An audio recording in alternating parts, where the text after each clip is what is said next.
जय श्री ओम नमः सिद्धेभ्यः। जय श्री ओम नमः सिद्धेभ्यः। नमो अरहन्ताणं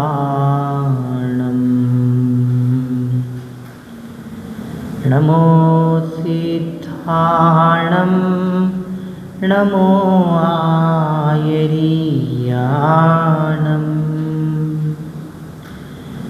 नमो वैज्यायाणं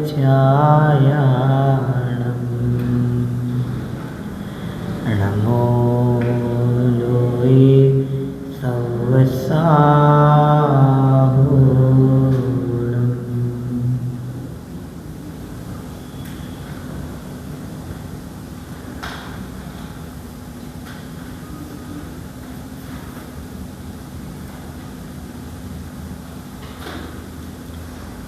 मंगलम भगवान वीरो मंगलम गौतमो गणी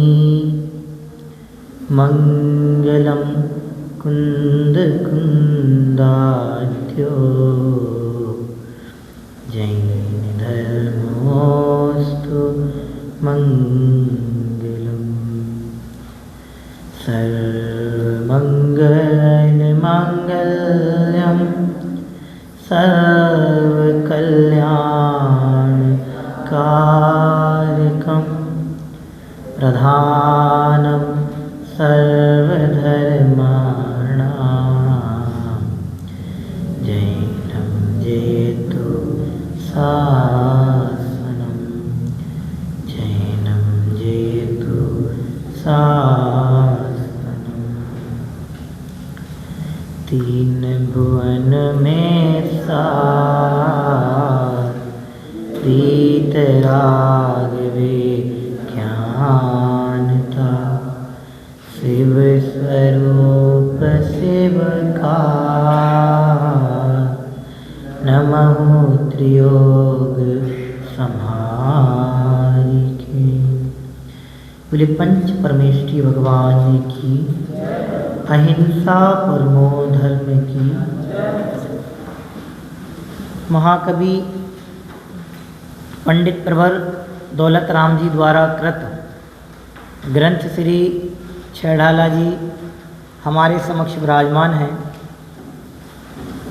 विगत दिवसों से हमारा छेड़ाला जी की प्रथम ढाल के आधार से स्वाध्याय क्रम चल रहा है।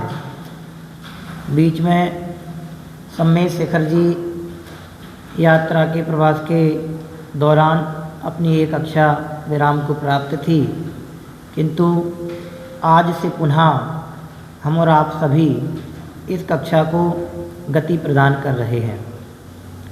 हमने अभी तक इस कक्षा में छेड़ाला जी के 10 छंदों के आधार से जो प्रथम ढाल के हैं उसके आधार से अपनी चर्चा की थी, जिसमें अभी तक हमने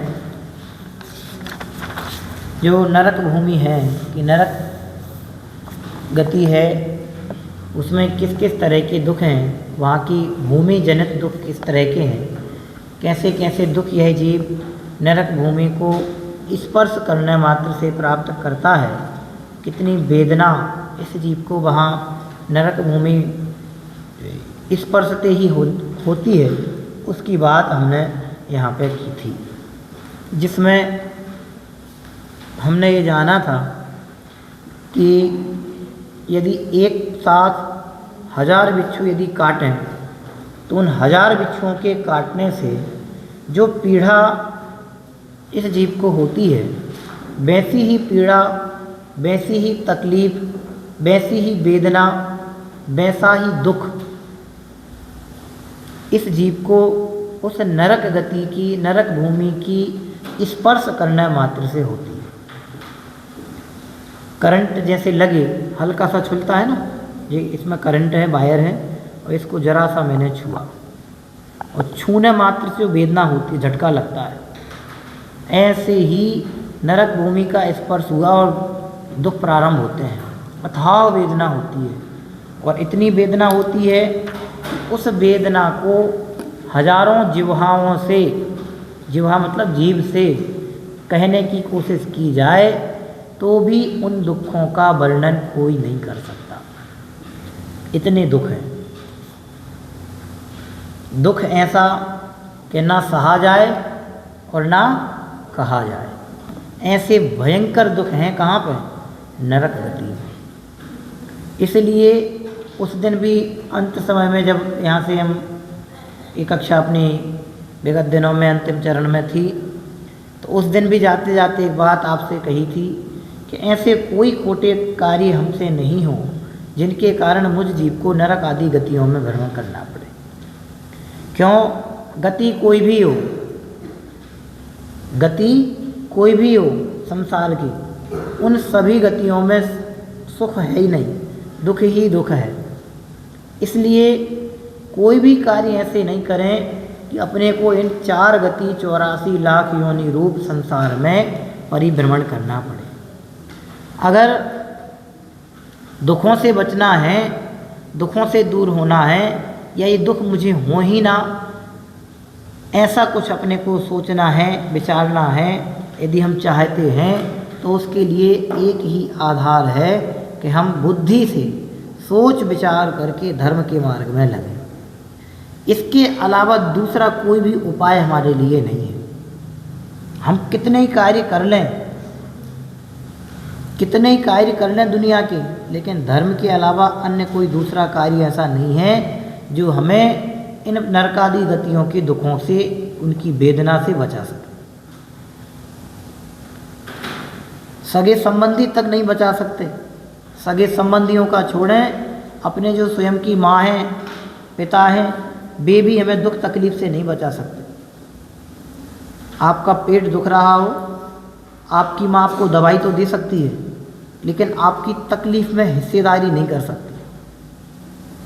आपका हार्ट फेल हो गया हो या हो रहा हो, बहुत दर्द कर रहा हो, तो आपकी माँ हॉस्पिटल तो ले जा सकती है, परिवारजन डॉक्टर्स के पास तो ले जा सकते हैं, आपका ट्रीटमेंट तो करा सकते हैं, लेकिन आपकी प्रॉब्लम, आपकी जो प्रॉब्लम है, परेशानी है, तकलीफ़ है, उसको बांट नहीं सकते। आपकी माँ आपको तकलीफ़ होने पे आपके सिर पे, माथे पे हाथ तो फेर के दुलार सकती है, पुचकार सकती है, समझा सकती है, लेकिन आपकी तकलीफ़ को कम नहीं कर सकती। दुनिया में कोई नहीं है ऐसा जो आपकी तकलीफ़ों को बांट सके सिवाय धर्म के। इसलिए ये जो धर्म अपने को मिला है, ये बहुत बहुत बहुत असीम पुण्य से अपने को मिला है। ये ऐसा धर्म मिला है जो बहुत जीवों को तो प्राप्त ही नहीं होता, जिनको दूर दूर तक खबर ही नहीं है कि ऐसा भी कोई धर्म है, लेकिन अपने को आज मिल गया है। जहाँ हमको अहिंसा जैसे पाठ पढ़ने को मिलते हैं, करुणा, दया, वात्सल्य, स्नेह, सम्यक दर्शन जैसे सिद्धांत अपने को पढ़ने को मिलते हैं, 7 तत्व 6 द्रव्य की बात सुनने को मिलती है। समझ में आया ना? इससे बड़ी चीज़ दूसरी क्या होगी? जिसके लिए सारे जीव तरसते हैं, वो चीज़ अपने को आसानी से मिल गई, इससे बड़ा दूसरा पुण्य क्या हो? इसलिए बेटे फिर से, यदि ये तकलीफ लगती है, नरक गति के दुख लगते हैं, तिरंच गति के दुख लगते हैं, मनुष्य गति की भी दुख हम पढ़ेंगे, भी दुख लगेंगे, तिरंच गति के भी दुख लगें, तो फिर समझना कि वास्तव में हमें अब संसार से छूटने का उपाय करना है। और ये दुख ही नहीं लगेंगे तो फिर उपाय शुरू नहीं होगा। मैंने एक दिन आपसे कहा था, बीमारी लगे तो आप उसका ट्रीटमेंट शुरू करें। अब बीमारी नहीं लगे तो आप उसका निवारण कैसे करेंगे? उसको दूर करने का उपाय कैसे करेंगे? जिस समय आपको बीमारी लगने लगती है, उसी समय से उसको दूर करने का उपाय शुरू होने लगता है। सच कहें तो बीमारी लगना ही उसको दूर करने के उपाय की शुरुआत है। पहला उपाय वही है कि बीमारी लगनी चाहिए, और बीमारी नहीं लगे तो फिर उपाय किसका किया जाएगा? किसको दूर करने के लिए प्रयास किए जाएंगे? किसको दूर करने के लिए ट्रीटमेंट लिए जाएंगे? कि किसी के लिए नहीं लिए जाएंगे।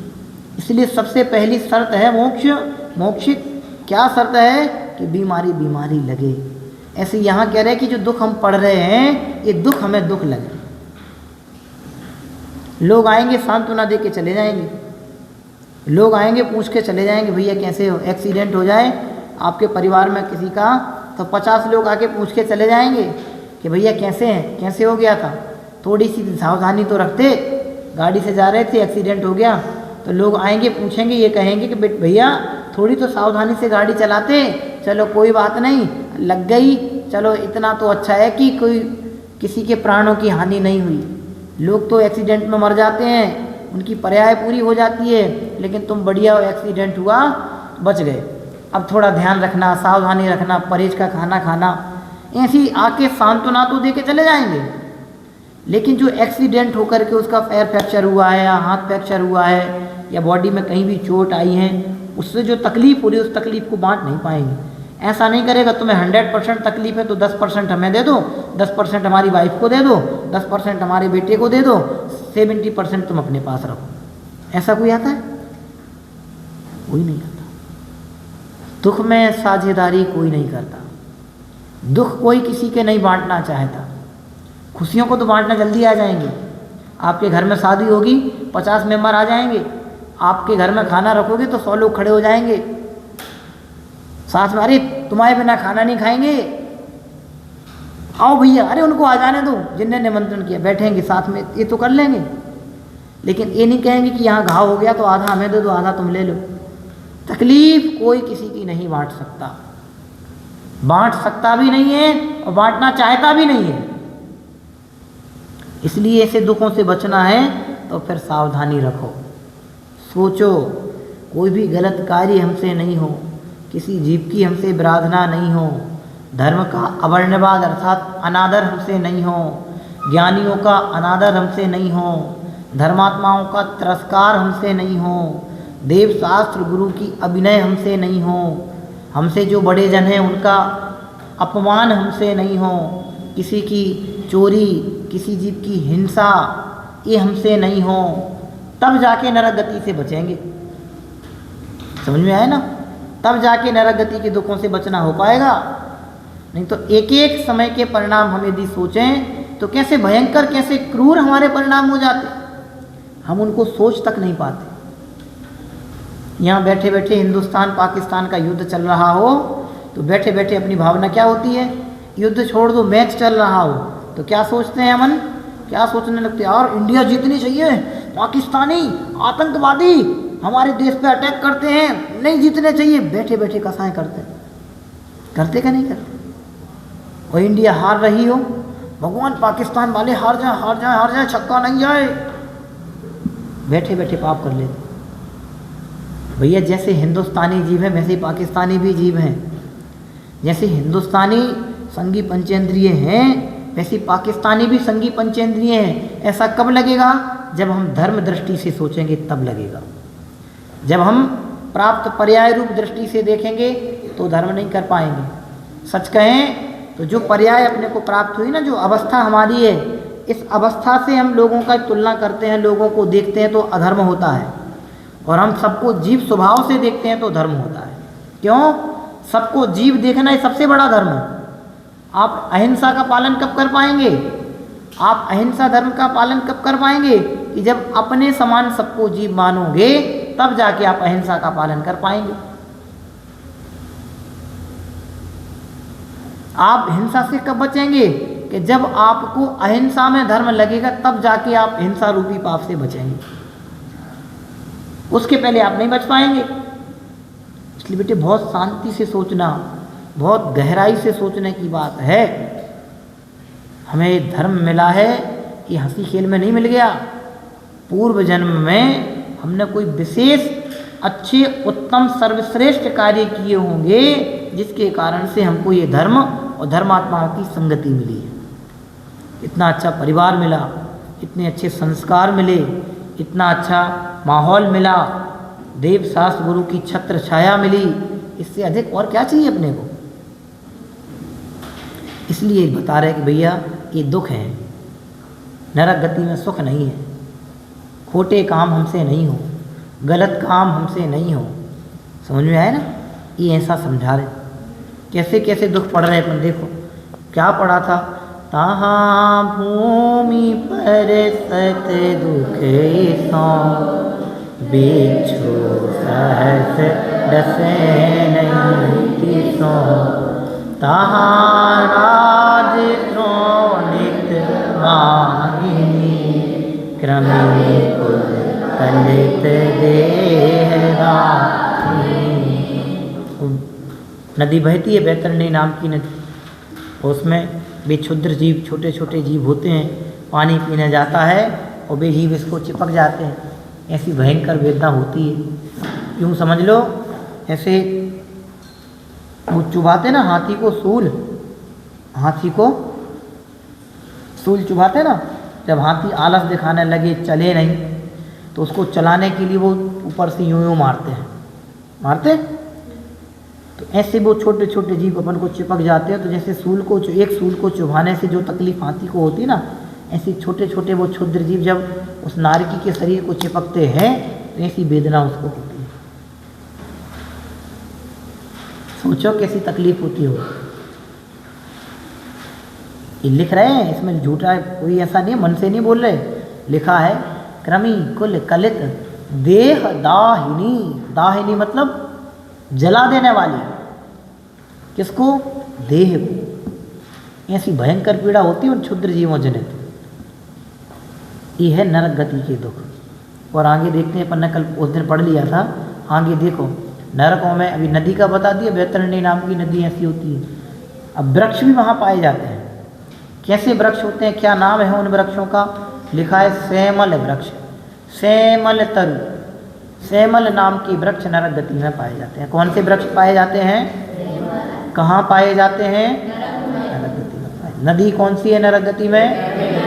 बैतरणी। कैसी तकलीफ होती है नरक गति की? भूमि छूने मात्र से 1000 बिच्छू एक साथ काटें तो जैसी तकलीफ होती है वैसी उस भूमि को स्पर्श करने मात्र से हो जाती है। इसलिए लिखा है सत्य व्यसन का त्याग करेंगे। व्यसन करने वाले नियम से नरक जाते हैं, पाप करने वाले नियम से नरक जाते हैं।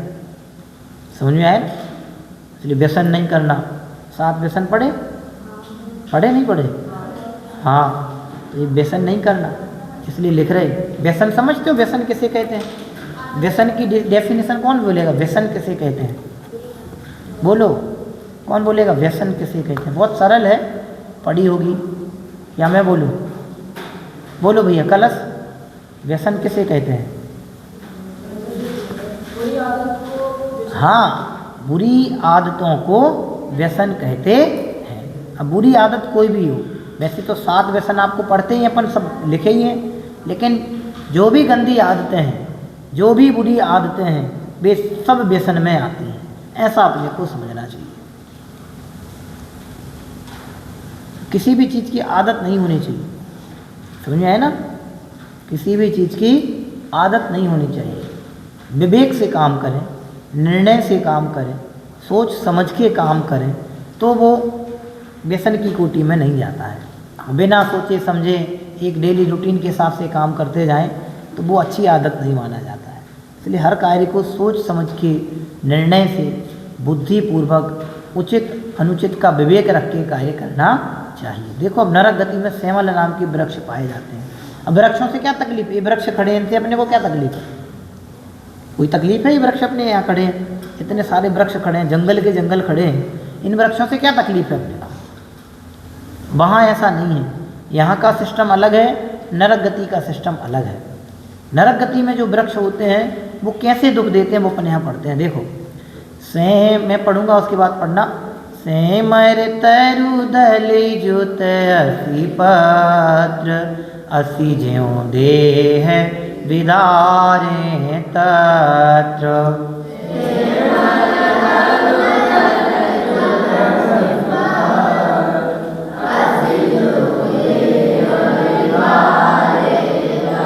मेरु समान लोह गली जाए ऐसी शीत उष्णता थाए।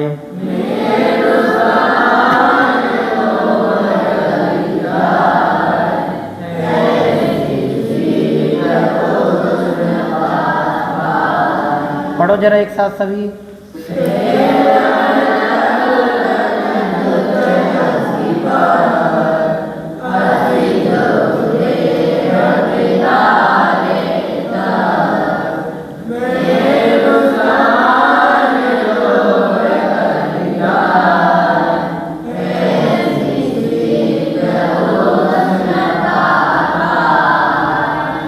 पास पुस्तकें नहीं है वो जिनेंद्र रचना ले लिया करो, उसमें अभी मत लो, कल से ध्यान रखना। सबके पास पुस्तक हो, एक एक अक्षर पढ़ते हैं, देख के पढ़ो, उंगली रख के पढ़ो। ऐसी क्लास में ऐसे नहीं बैठो। दो दो विद्वान अपने साथ में रहते हैं, आप लोग क्लास में पुस्तक लेके नहीं बैठते हो, क्या सीखोगे, कैसे सीखोगे? समझ में आया ना? सबके पास में निर्माणी हूँ, एक एक लाइन देख देख के पढ़ो। जब सामने पुस्तक होगी, देख के पढ़ोगे तो अच्छा सीख पाओगे बेटे।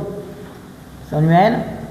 अभी आपका रिकॉर्ड होके जा रहा है, समझ में आया? समझ 10वीं में हो, किताब नहीं है आपके पास, 4 महीने बाद जाने वाले हो, क्या सीखोगे तो?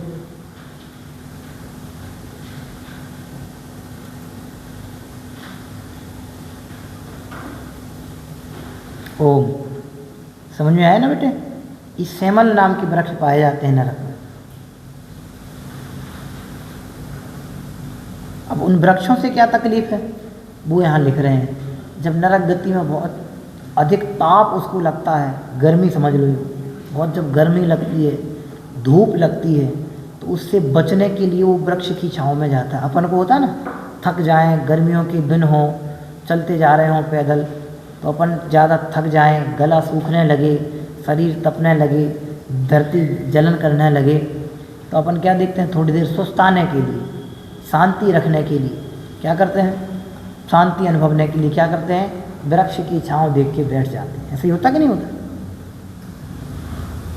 या घरों में छिप जाते हैं, लेकिन चलते चलते रास्ते में घर नहीं मिलते हैं, तो वृक्ष की जंगल में चले जा रहे हैं तो अच्छे घने वृक्ष को देख करके क्या करते हैं, रुक जाते हैं और थोड़ी वृक्ष की शीतल हवा में बैठ विश्राम करने का सोचते हैं। तो वे नारकी जीव भी जब नरक की भयंकर तपन से तप्त हो जाते हैं, जलने लगते हैं, तो शीतलता की प्राप्ति के लिए छाया की अभिलाषा से उन वृक्षों को देख करके उन वृक्षों के नीचे जाके बैठते हैं। वो वृक्ष ऐसे तो होते नहीं, वो तो नरक भूमि जन्य है। तो जैसे वो वृक्ष के नीचे जाते हैं, गए तो काय के लिए थे, छांव प्राप्त करने के लिए, लेकिन क्या होता है कि जैसे ही वो वृक्ष के नीचे जाते हैं तो वृक्ष के पत्ते अपने आप गिरते हैं। और वे पत्ते ऐसे पत्ते नहीं होते हैं, वे पत्ते तलवार की धार के समान पहने होते हैं। कैसे होते हैं? तलवार की धार के समान पहने होते हैं। जैसे ही वे पत्ते गिरते हैं, उनके शरीर पर गिरते हैं, जहाँ गिरते हैं वहीं से उनके अंग भंग हो जाने लगता है, उनके अंग कटने लगते हैं। वृक्ष की छांव प्राप्त करने के लिए गए थे, वृक्ष के पत्ते गिरते हैं, अंग भंग होकर गिरने लगते हैं। और जैसे ही वो यहाँ गिरा तो यहाँ से कट गया, यहाँ गिरा तो यहाँ से कट गया, ऐसी तकलीफ उनको होती है। तकलीफ तो बराबर होती है, क्यों? क्योंकि नरक की भूमि स्वभाव से ही वेदना देने वाली है, नरक की धरती स्वभाव से ही दुख तकलीफ देने वाली है। ऐसी वेदना नारकियों को नरक गति में वहाँ प्राप्त होती है। लिख रहे, असी ज्यों देह बिदारे तत्र, असी माने तलवार की धार के समान उसके पत्ते होते हैं। और जैसे तलवार धार वाली तलवार शरीर के अंग भंग करने में समर्थ होती है, वैसे ही वे पत्ते किसके, सेमल नाम के वृक्ष के पत्ते उन नारकियों के शरीर के अंग को भंग कर देते हैं, नष्ट कर देते हैं, कट जाते हैं। ऐसी भयंकर वेदना होती है। अब वो लोग कैसे गिरते होंगे कि भी स्वभाव से ही उनका वैसा स्वभाव ही कि वहाँ गए, वो ऐसा निमित्त की समझ लो कि वहाँ पहुँचे वो गिरा, कोई गिराता नहीं है, उस वृक्ष का ऐसा स्वभाव ही है।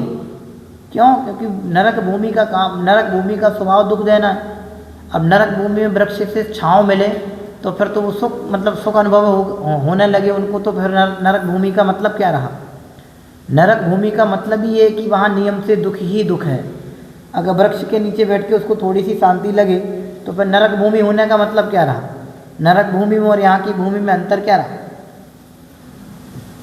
वो कहीं भी किसी भी कोने में चला जाए नरक गति के, नरक भूमि के, वहाँ उसको सिर्फ और सिर्फ दुख ही मिलेगा नारकी को। समझ में आए ना? ये है पाप यहाँ हंस हंस के कर लेते हैं, लेकिन वहाँ जब पाप के फल भोगते हैं तो रो रो के भी नहीं भोगे जाते। यहाँ होते ना, यहाँ अपने यहाँ होते मनुष्य गति में ही हैं अभी जैसे, तो यहाँ कोई तकलीफ़ ऐसी होती है कि मन मार के सहन करनी पड़ती है। मन मार के सहन करनी पड़ती है मतलब नहीं चाहते हुए भी सहन करनी पड़ती है। सहनीय नहीं होती है फिर भी सहन करने की कोशिश करते हैं। लोग क्या कहते, सुना होगा तुमने कि भैया हमसे तो सही नहीं जाती, ये वेदना ऐसी है, ये तकलीफ़ ऐसी है, इससे अच्छा तो है कि हम मर जाएं, ये शरीर हमारा ख़त्म हो जाए। यहाँ ऐसा सोचते हैं, लेकिन वहाँ भी ऐसा सोचते हैं, वहाँ ऐसी मरने की कोई व्यवस्था नहीं होती। मनुष्यों के शरीर में ऐसी तकलीफ हो जाती है ना, कैंसर हो जाए तो मान लो हाथ में कैंसर हो गया यहाँ, तो यहाँ से उंगली काट दी, वो कैंसर उसके जीवाणु फैलते जाते हैं, बैक्टीरिया जो छोटे छोटे होते हैं, तो कुछ दिन बाद वो फिर से फैलता है, तो यहाँ से काट दो, यहाँ से काट दो, बहुत सारे उपाय निकल आते हैं। ऐसी घटना देखी है हमने। हमारे यहाँ एक वृद्ध बुजुर्ग थे, तो उनको पैर में कोई प्रॉब्लम हो गई थी, तो पहले थोड़ा सा पैर उनका कटा आगे उंगलियों के यहाँ से, धीरे धीरे उनका घुटने तक का पैर कट गया था, क्योंकि वो बैक्टीरिया उसके फैलते इन्फेक्शन फैलता जा रहा था, ठीक नहीं हो रहा था, तो हर बार महीने 15 दिन में थोड़ा थोड़ा कटता था। और उसका कोई उपाय नहीं। यहाँ तो व्यवस्थाएँ उपाय हैं कि अंग भंग काटते जाओ, लेकिन वहाँ ऐसी व्यवस्था नहीं है। वहाँ तो हर जगह कुछ ना कुछ दुख है ही। वृक्ष के नीचे जाओगे तो वे तलवार की भांति पहने पत्ते गिरेंगे, शरीर के अंग भंग करेंगे, तकलीफ होगी। मन जब तक आयु पूरी नहीं हो जाती है तब तक नरक गति से निकलना नहीं होता। ये है वहाँ की तकलीफ। आप नहीं चाहोगे तो भी आपको नरक की आयु पूरी करनी पड़ेगी। आप जितने समय की नरक आयु का बंद करके गए हैं उतने समय तक ना चाहते हुए भी आपको नरक में रहना पड़ेगा। कोई व्यवस्था नहीं है वहाँ से निकलने की। सिर्फ एक ही व्यवस्था है कि आप वहाँ गए हैं जितने समय की आयु लेके, जब तक वो आयु पूरी नहीं हो जाती तब तक आपको वहाँ रहना है। समझ में आया? ये है, लिख रहे हैं हम, असी ज्यों देह विदारे। विदारे तत्र, विदारे मतलब नष्ट कर देते हैं, चीर देते हैं। चीरना समझते हो? चीरना किसे कहते हैं? नहीं समझते? लकड़ियाँ देखी, लकड़ियाँ फाड़ते हैं, लकड़ियों को फाड़ते हुए देखा किसी ने? कुल्हाड़ी से लकड़ी रखते हैं, एक ऐसी लकड़ी रखी, उसके ऊपर जो लकड़ी फाड़नी है ऐसी, फिर ऊपर से कुल्हाड़ी चलाते हैं और लकड़ी ऐसी फटती जाती है, टुकड़े होते जाते हैं। ये लकड़ी है, यहाँ ऐसे मार रहे, टुकड़े होते जाते हैं, फाड़ते जाते हैं। समझ में आया ना? तलवार से फाड़ते हैं। पहले दंड दिए जाते थे, शरीर को ऊपर से तलवार ऐसी मारी यूँ। लक्ष्मण जी का सुना, उनको वो तलवार प्रकट हुई तो वो शंभू कुमार बांस के झुरमुट में तपस्या कर रहा था, तो उन्होंने वो तलवार, नाम ध्यान नहीं आ रहा मुझे उस तलवार का, वो तलवार दिमाग से एकाएक निकल गया। वो तलवार उनको वो प्रकट हुई तो उनने देखी तलवार, तो लक्ष्मण जी ने वो तलवार पकड़ी और बस उनने उसका, बहुत मजबूत सी तलवार दिख रही, बहुत चमक दमक तलवार की देख के उन्होंने उस वृक्ष के झुरमुट पर ही उसका वो प्रहार किया। तो वृक्ष के सहे, वो बांस के पेड़ के सहित उसका सिर भी कट गया। इसे फाड़ देते हैं बीच की बीच, ऐसे किया फटते जाते हैं, ऐसे यहाँ किया और ऐसा किया तो फट जाए पूरा बीच, ये होता है चीरना। ऐसे ही वो वृक्ष गिरते हैं, वृक्ष के पत्ते गिरते हैं, सॉरी पत्ते गिरते, मान लो यहाँ गिरे तो फाड़ते जाते हैं, टुकड़े हो जाते हैं। और उनका विक्रिया रिद्धि वाला शरीर होता है, तो जैसे फटता है तकलीफ होती फिर जुड़ जाता है, शरीर नष्ट नहीं होता। ये यहाँ से कटा, तकलीफ हुई, वेदना तो होती है कटने की, बस विक्रिया के धारी होते हैं, फिर जुड़ जाता है, जुड़ता मिटता विनसता यही होता रहता है। और इसमें भयंकर तकलीफ होती है। ये है नरक गति के दुख। इसलिए गलती, अब ये क्यों होता है? जैसे जैसे काम हम यहाँ करते हैं वैसे वैसे काम हमें वहाँ भोगने पड़ते हैं। हम यहाँ गर्म पानी, बिना छने पानी का प्रयोग करें ना, बिना छने पानी को गर्म कर दें, तो जैसे जैसे वे जीव उबलेंगे ऐसे ही हमें जो पाप का बंद होगा, तो हमें भी गर्म पानी की भट्टी में उबाला जाएगा वहाँ पर। कल्पना कराते हैं ऐसी, जैसे पूड़ियाँ तलते हैं ना, ऐसे नारियों को तला जाता है नरक में। तला जाता है मतलब खौलते तेल में। अब बोलो वहाँ तेल कहाँ से आता होगा? वो तकलीफ बताने के लिए कहा है। समझ में आया ना? खौलते पानी में फेंक देते हैं ऐसे। ये तकलीफ होती है। जो अपने लिए अनुचित कार्य हैं, कुशीलादि के सेवन, तो उनको करने ऐसे चुभो देते हैं, वृक्ष से बांध के कीले ठोकते हैं ऐसे। ये तकलीफ होती है। उल्टा लटका देते हैं ऐसे, उल्टा लटका देते हैं, सूली पे चढ़ा देते हैं, आपस में लड़ाई भड़ाई तो पड़ेंगे बनाने। ये तकलीफ होती है नरक गति में। एक चार्ट चलता है, मिल जाए कभी नेट पे, तो इनको दिखाना कि जैसे जैसे हम काम यहाँ करते हैं, उन कामों के प्रतिफल में नरक में जाके अपने को क्या कैसे कैसे दुख मिलते हैं। हम छोटे थे तो हमारे पापा जी ने हम लोगों को बताया था। अभी कुछ समय पहले पे चिपका था हमारे यहाँ पर, और कुछ समय पहले ही हटाया, पुराना हो गया तो हटाया। तो नरक के दुख बहुत भयंकर हैं। यहाँ जैसे काम हम करते हैं वैसे ही होते हैं। बच्चे को तो सांप बिच्छू वगैरह पकड़ते हैं, यूँ लटका देते उल्टा, ऐसे ऐसे ले जाते हैं, याद है उसको। जैसे तक ऐसे ही वो पाप का बंध होता है तो ऐसे ही लटका ले जाएंगे। ये है नरक के दुख। यहाँ जैसा करेंगे उसका जैसा बंध अपने को कर्म का होगा, वैसा फल वहाँ अपने को भोगना पड़ेगा। इसलिए बोलते हैं सोच समझ के हर काम करो। बिना छने पानी की बूंद, एक बूंद में असंख्यात जीव पाए जाते हैं, असंख्यात जीव। इसलिए जैनियों के कर्तव्य में है दिन में भोजन, छान के पानी और प्रतिदिन देव दर्शन करना। इससे अच्छी जीवन शैली दूसरी हो ही नहीं सकती। नरक में नहीं जाना हो तो ये 3 चीज़ों को बुद्धि से नियम से पालना शुरू कर दो, गारंटेड नरक से बच जाओ। अभी तो अपन जैन भी ढंग से नहीं है, जैन भी ढंग से नहीं है। और सोचो जब जैन ही ढंग से नहीं है तो नरक गति से कैसे बचेंगे। कितना पाप प्रतिदिन अपन करते हैं, ऐसी तकलीफ। अब अपन अपनी नरक जाने की तो तैयारी कर रहे, क्या कर रहे बता। जो जैसे कार्य कर रहा है उसको वैसे कर्मों का बंधन हो रहा है। ये लिख रहे हैं सेमर तरुदल जुत असिपत। भैया भयंकर तकलीफ है। इसको तो जितना लंबा करो उतना ज़्यादा अपने हृदय में धर्म के प्रति लगाव उत्पन्न होना चाहिए। धर्म से अलगाव होना यानी नरक गति की तैयारी होना, धर्म से लगाव होना यानी नरक के दुखों से बचने की तैयारी हो। धर्म से लगाव होना यानी स्वर्ग मोक्ष की तैयारी होना, और धर्म से अलगाव होना, धर्म के मार्ग से दूर होना यानी नरक गति की तैयारी हो। ये कह रहे हैं। ये तकलीफ है। छोटे छोटे जीव देखते हो ना, लाइट में उत्पन्न होते हैं, और तुम लोग दौड़ दौड़ के अपन भागते हैं, जाते हैं। अभी जीव जैसे मर जाते हैं ना, ऐसे ही वहाँ अपन को रोंद आ जाएगा। असुर कुमार जाति के देव बड़े हो जाएंगे और फिर तुम्हें क्षुद्र समझ के पैरों के नीचे लगा देंगे, छपाट। ये है नरक गति के दुख।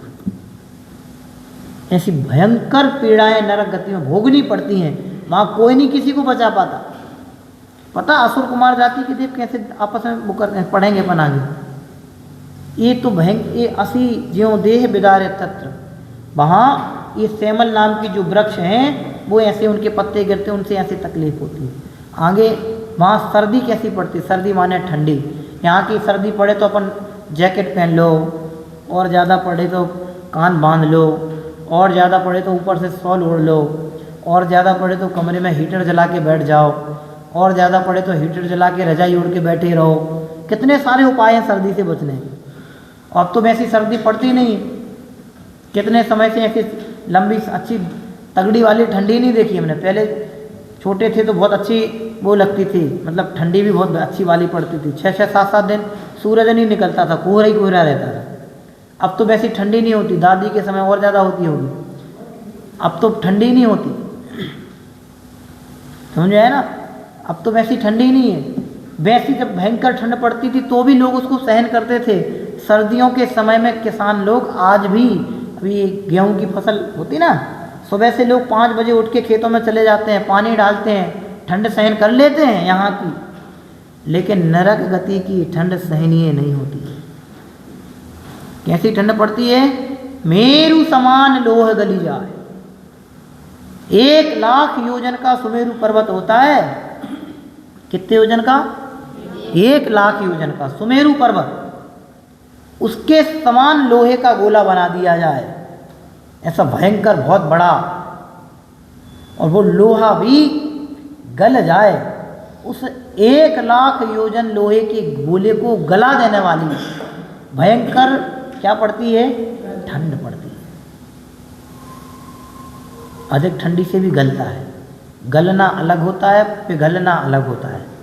समझे ना? मोमबत्ती पिघलती है, मोमबत्ती पिघलती है, और हमारा शरीर आपने देखा होगा ना, ज़्यादा पानी में रहे तो गलना शुरू हो जाता है, वो गलना, वो पिघलना नहीं होता। समझ में आया ना?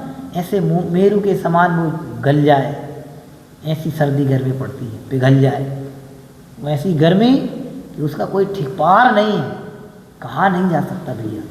1,00,000 योजन के बराबर लोहे का पिंड गला देने वाली, पिघला देने वाली सर्दी गर्मी वहाँ पड़ती है, असहनीय।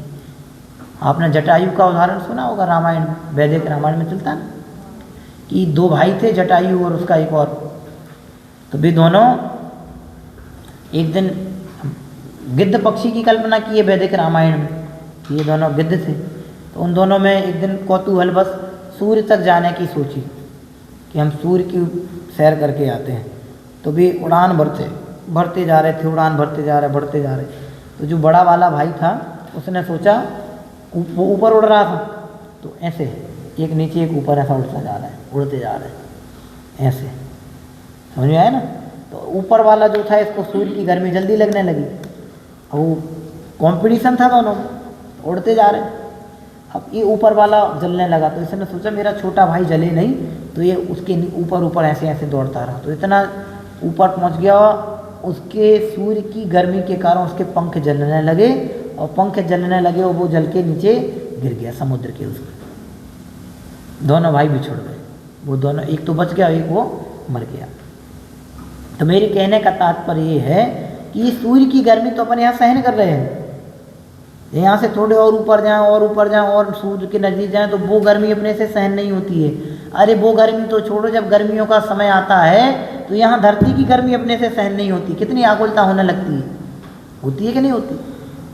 गर्मी, लाइट चली जाए 10 मिनट के लिए तो पंखे झूलर सब बंद हो जाए, एसी कूलर सब बंद हो जाए, तो फिर पता चलता है गर्मी, यहीं की गर्मी सहन नहीं होती है, तो नरक की तो ऐसी भयंकर गर्मी कैसे सहन होगी? 1,00,000 योजन के बराबर लोहे का पिंड यानी समुदाय पिघल जाए, ऐसा रख दें और पानी की तरह बह जाए। पिघल जाए मतलब ये रखा और पानी की तरह बह जाए, वो कहलाता पिघलना। ऐसी भयंकर भयंकर भयंकर गर्मी पड़ती है, कहाँ पे? नरक में। और नार की जीभ सहन करते हैं, मन महसूस के सहन करते हैं, माने दुखी हो करके, अरे हे भगवान हमने क्या कष्ट किए, हे भगवान हमने क्या पाप किए जो ऐसी भयंकर सर्दी, ऐसी भयंकर गर्मी हमको सहन करनी पड़ रही। ऐसा चीत्कार, ऐसा हाहाकार, ऐसा क्रंदन, ऐसा रोना रोना वहाँ चलता रहता है। तड़पते हैं, बिलखते हैं, मरते हैं, कुड़ते हैं, सर्दी गर्मी सहन नहीं होती,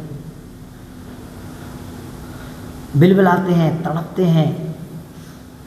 समझ में आया ना? मछली को पानी से निकाल दो, मछली को पानी से निकाल दो अमन, तो क्या होता है?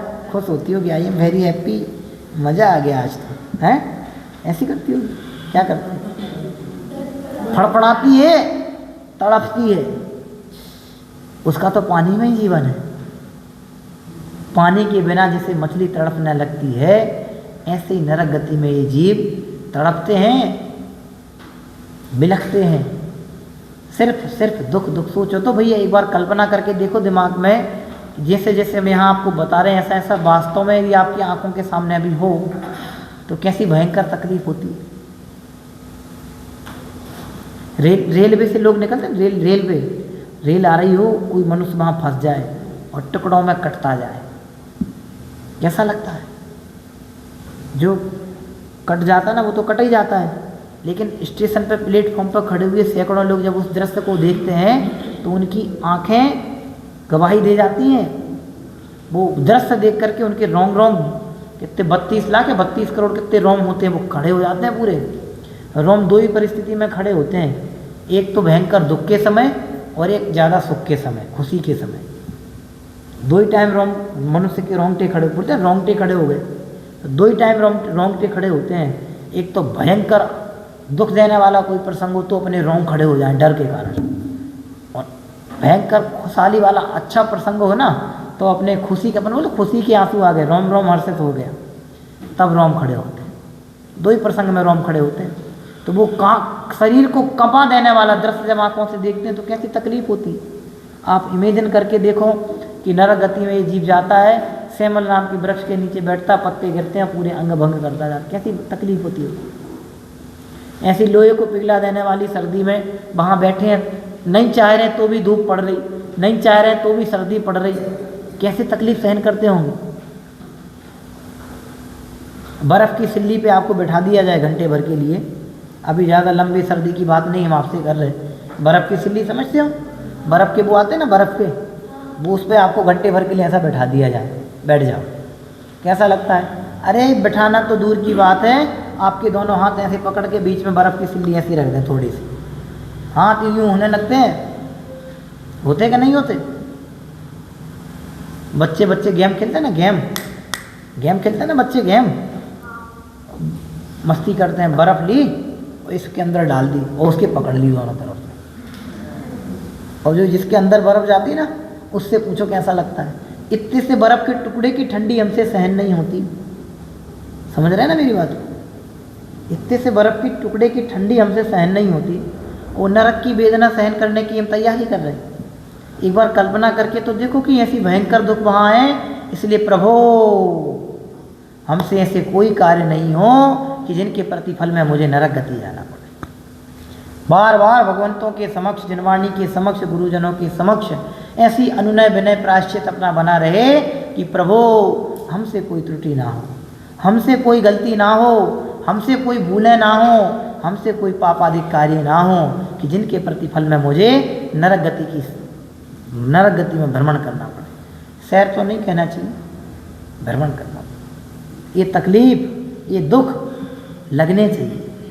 सच कहें, जिन्हें दुख लगते हैं वे सुख का उपाय करते हैं, जिन्हें दुख नहीं लगते वे सुख का उपाय नहीं करते। ये तकलीफ है नरक गति की बता रहे। मेरु समान लोह गली जाए, ऐसी शीत उष्णता थाए, ऐसी भयंकर सर्दी गर्मी पड़ती। अगरबत्ती से चेके हो कभी? अगरबत्ती समझते हो? अगरबत्ती जरा सी जलती है, छोटी सी चिंगारी सी जलती है ना, आगे आगे जलती जाती है, ऐसी जलती है। और बसों वगैरह में लगा देते ना, वो गलती से छुल जाए तो वो कैसी तकलीफ होती ना। लगती एक बार है, लेकिन जब तक ठीक नहीं हो जाती ना तब तक वो जलन बनी रहती।